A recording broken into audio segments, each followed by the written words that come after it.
जो main precaution होता है वो ये होता है कि आपको आंख के अंदर कोई धूल मिट्टी या फिर गंदा पानी नहीं जाना चाहिए।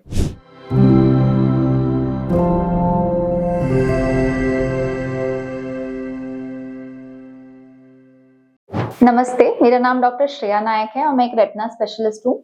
Welcome to my series diabetic retinopathy के बारे में पार्ट 3 है। प्रीवियस 2 वीडियोस में मैंने बताया है कि डायबिटिक रेटिनोपैथी क्यों होता है और डायबिटिक रेटिनोपैथी के लिए जो इंजेक्शंस होते हैं वो कैसे लगते हैं और क्यों लगते हैं। आज मेरे वीडियो में मैं डिस्कस करने वाली हूँ कि डायबिटिक रेटिनोपैथी के जो इंजेक्शंस लगते हैं उसके पोस्ट ऑप ट्रीटमेंट कैसे की जाए। तो इंजेक्शन का जो प्रोसीजर है वो तो छोटा सा होता है। आपको ओटी में लिया जाता है, सुन करने की दवाई डाली जाती है, साफ करने के लिए बीटाडीन डाली जाती है और इंजेक्शन इंजेक्ट कर दिया जाता है।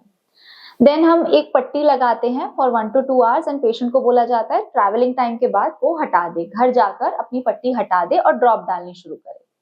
सो वी यूजुअली प्रिस्क्राइब टॉपिकल या फिर आई ड्रॉप्स का एंटीबायोटिक प्रिस्क्राइब होता है। टैबलेट एंटीबायोटिक की कोई जरूरत नहीं पड़ती है। ड्रॉप्स 7 डेज के लिए डाला जाता है। There are lot of drops available in the market. Your doctor would have prescribed an antibiotic drop.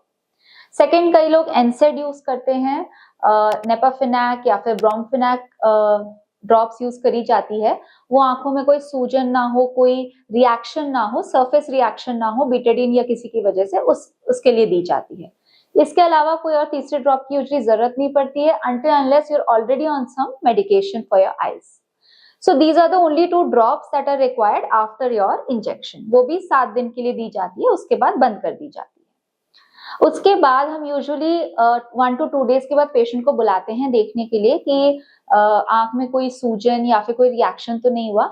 99.999% कोई रिएक्शन नहीं होता इन इंजेक्शन से, बट कई बार लोग एलर्जिक होते हैं कई चीजों से, तो बस वो चेक करने के लिए बुलाया जाता है और अगर कुछ एलर्जी सी लगी तो अप्रोप्रिएट ड्रॉप या टैबलेट दे दी जाती है। जो मेन प्रिकॉशन होता है वो ये होता है कि आपको आंख के अंदर कोई धूल मिट्टी या फिर गंदा पानी नहीं जाना चाहिए।